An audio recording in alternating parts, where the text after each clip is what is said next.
মা, তুমি কি জানো সবাই কোথায় যায় কি করে? কি হয়েছে? আগে আমারে বলবি তো, না বললে আমি বুঝবো কেমনে কি করতে হবে। তোমার মাইয়া যে ভার্সিটিতে পড়ে ওই ভার্সিটির এক বকাটে ছেলেরে তোমার মেয়ে পছন্দ করে। আমি ওর সাথে কোনো কথা বলতে চাই না, যা বলার তুমি বইলা নিও। তোর বাপ ওরে ভার্সিটিতে পড়াইতে চায় নাই, আমি জোর কইরা ওরে ভর্তি করাইছি। আর ও আমারে এই প্রতিদান দিল। আমি কেমন কইরা তোর বাপের সামনে এখন মুখ দেখাবো বলতো? মুখ দেখানো পরের কথা, আগে তো ওর জীবন বাঁচাইবা। ওরে ডাইকাইনা বুঝাইয়া সুজাইয়া বইল, যাতে ওই ছেলেরে বুইলা যায়। তুই তাইলে ওরে ডাক, যা বলার তোর সামনে বলবো। তারপর আমাদের কথা যদি না শুনে ভার্সিটিতে যাওয়া বন্ধ করে দিব। আমার এখানে থাকার কোনো দরকার নাই, তুমি ওরে আগে বুঝাও। তোমার কথা যদি ও না শুনে পরে না হয় আমি কথা বলবো। তুই তাইলে ওরে গিয়া বল যে আমি ডাকতাছি, ওরে যা বলার আমি বলবো। যদি আমার কথা না শুনে তাইলে আমি ওরে ডাকবো। মা, তুমি নাকি আমারে ডাকছিলা? আমার আবার ভার্সিটিতে যাওয়ার সময় হইয়া গেছে, কি বলবো একটু তাড়াতাড়ি বলো। আজকে তোর ভার্সিটিতে যাওয়া লাগবো না, তোর সাথে আমার জরুরি কথা আছে।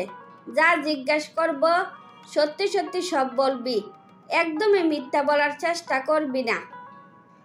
কি হয়েছে আগে আমারে বলবা তো, যা বলার একটু তাড়াতাড়ি করে বলো। তুই নাকি এক বকাটে ছেলেরে পছন্দ করস, তা কি সত্যি? কে বললো ওই বকাটে? না জানে কারণ নামে মিথ্যা অপবাদ দেওয়া মোটো ঠিক না। তার মানে তুই কাউরে সত্যি সত্যি পছন্দ করস? যদি ঠিকঠাক মতো লেখাপড়া করতে চাস তাইলে ওই ছেলের আশেপাশে দিয়েও যাইবি না। কি আমার কথা মানবি তো? তুমি সব কথা বইলো, কিন্তু ওরে বুইলা দেওয়ার কথা আমারে বইলো না। ওরে তোর বলা লাগবো না, ভার্সিটিতেও যাওয়া লাগবো না। আজকে থেকে তোর লেখাপড়া টোটালে বন্ধ। যা এবার আমার চোখের সামনে থেকে দূর হইয়া যা। মা, আমি ওরে ভুলিয়া যাইতে চাই, কিন্তু আমার লেখাপড়া আমি ছাড়তে পারবো না। আজকের পর থেকে তোমার কথার বাইরে আমি এক পাও নড়ব না, এই আমি প্রমিস করলাম। কথাগুলো যেন মনে থাকে। তোর বাবার বিরুদ্ধে গিয়া আমি তোর লেখাপড়া করাইছি তো, আমার মর্যাদা কিন্তু তুই রাখিস। যা তুই এবার ভার্সিটিতে যা।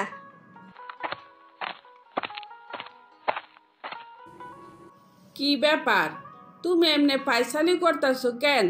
কি হয়েছে তোমার? এই কি হয়েছে তোমার? শেফা যে ভার্সিটিতে গেছে এই পর্যন্ত বাসায় ফিরে নাই, তার মানে ওই ছেলের সাথে কি ও পালাইয়া গেল?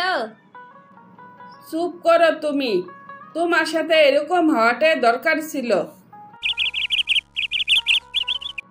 কি হয়েছে এভাবে সারের মতো চিল্লাইতেছো কেন? কি তোমার গুণধর মাইয়ার কোনো খবর পাইলা? ওই ছেলে নাকি ওরে পতিতালয়ে বিক্রি করে দিছে। তোমার পায়ে পড়ি, তুমি আমার মেয়েরে বাঁচাও। আমি ওরে কোথায় খুঁজবো? কোনো নাম্বার খোলা আছে? আমারে ঠিকানা বলার পর মোবাইল বন্ধ হইয়া গেছে। জানি না আমার মেয়ে এখন কেমন আছে। তুমি যেভাবে পারো আমার মেয়েরে নিয়ে আসো।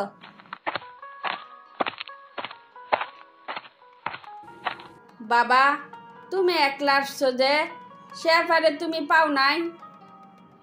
ঠিকানা অনুযায়ী পুলিশ নিয়ে গেছিলাম, কিন্তু ওরে খুঁজে পাই নাই। তোর মারে কত করে বলছিলাম ওরে পড়াশোনা করানোর কোনো দরকার নাই, কিন্তু কে শুনে কার কথা? এখন তোর মারে বলবি আমার মেয়েরে যেন খুঁজে বের করে। আমি আমার মেয়েরে চাই, আমি আমার মেয়েরে চাই। বাবা শান্ত হও, যে ছেলে ওরে বিক্রি করছে আগে ওরে খুঁজে বের করো। ওরে ধরতে পারলে হয়তো আমরা সেপারে পাইতে পারি। আর মারে বকিও না, মা খাওয়া দাওয়া ছাইরা দিছে, মারে আগে বাঁচাও। তারপর সন্তানকে হারিয়ে মা পাগলের মতো হয়ে যায়। মা, ও মা, তোমাকে একটা কথা বলি। সত্যি কথা বলতে কি, আমার কিন্তু ছেলে পছন্দ হয় নাই। তুমি একটু বাবারে বুঝাইয়া বইল। আমি কেন তোর বাবারে বুঝাইয়া বলতাম? তুই তোর বাবারে বুঝাইয়া বলতে পারস না? বাবাকে আমার কোনো কথারে পাত্তা দেয় নাকি যে বাবারে আমি বুঝাইয়া বলবো? বাবা কি কোনো দিন জানতে চায় আমি কি চাই কি চাই না? তোর বাবা তো এরকমই। তোর বাবা শুধু খাবার দাবার আর কাপড় চোপড় দিয়া সব দায়িত্ব শেষ করে ফেলার, একসাথে বসে খাওয়ার গল্প করা, এসবের মূল্য সে বুঝে না। মা, যে যেটা বুঝে না তারে সেসবের গল্প শুনাইয়া কোনো লাভ নাই। আমার ব্যাপারটা বাবাকে জানানো জরুরি দরকার। তুমি কিভাবে বাবারে ম্যানেজ করবা করো। মা গো, আমার এই সাহস এখনো হয় নাই তোর বাবার মুখের উপরে কথা বলার। এই সংসারে সব কিছু তোর বাবার কথা চলে। এই সংসারে আমার কথার কোনো মূল্য নাই।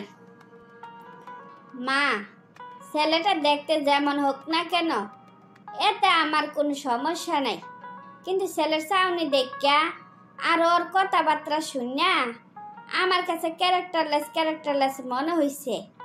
এবার বলো, তুমি কি চাও আমি ওইরকম একটা ছেলেরে বিয়ে করি? অসম্ভব কথা। আমি মা হইয়া এরকম একটা ছেলের সাথে তোরে বিয়ে দিতে পারি না। তুমি তাহলে বাবারে বুঝাইয়া বলো, দেখো বাবা কি বলে। তুই চিন্তা করিস না, যদি তোর বাবারে ম্যানেজ করতে না পারি তাহলে আমার ফুফুর বাড়িতে তোরে পাঠাইয়া দিব, সেখান থেকে কলেজে আসা যাওয়া করবি।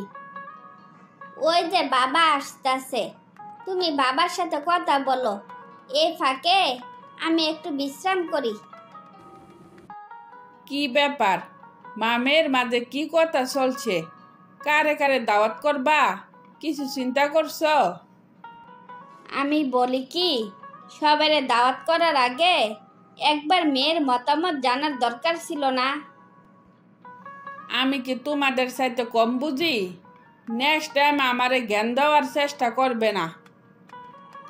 ঠিক আছে, আপনার যা ভালো মনে হয় তা করেন। আমি আর এই ব্যাপারে কোনো কথা বলবো না। কাকু কাকু, সর্বনাশ তো হইয়া গেছে। আকিরে সকাল থেকে আর খুঁজা পাওয়া যাইতাছে না। তুই এসব কি বলতাছস? 2 দিন পর ওর বিয়া, এখন আমি সমাজে মুখ দেখাবো কেমনে?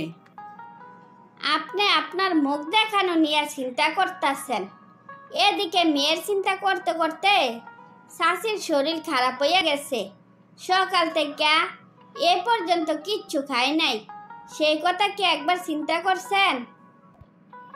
টাকার পিছনে বহুত দৌড়াইছি, মেয়ে হারাইছি, এখন যদি বউডারা হারায়, টাকা দিয়ে আমি কি করব?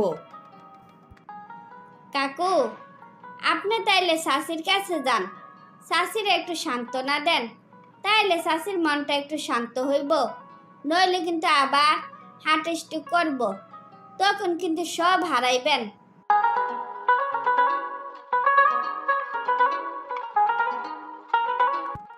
শোনো, তুমি আর কান্নাকাটি করো না। যেভাবে পারি তোমার মেয়েরে আমি খুঁজে বের করব। তোমাদের মতের বিরুদ্ধে গিয়ে আর কোনোদিন কোনো কাজ করব না। তাহলে যার সাথে বিয়ে ঠিক করছো তাদেরকে কি বলবা?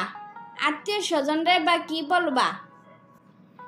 আগে আমার পরিবার, তারপর হয়েছে আত্মীয় স্বজন। আমার কে কি বললো তাতে আমার যায় আসে না। তাহলে একটা কাজ করো, ওর এয়ারটেল নাম্বারটা খোলা আছে, ওই নাম্বারে ফোন দিয়া বলো যাতে বাড়ি চলে আসে।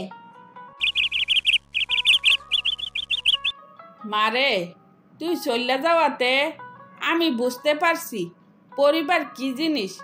আমি তোরে আর তোর মারে নিয়ে বাকি জীবন হাসি খুশিতে বাঁচতে চাই।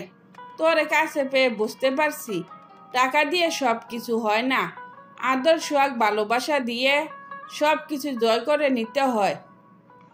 তারপর বাবা তার নিজের ভুল বুঝতে পারলে সবাই হাসি খুশিতে বাকি জীবন অতিবাহিত করতে থাকে।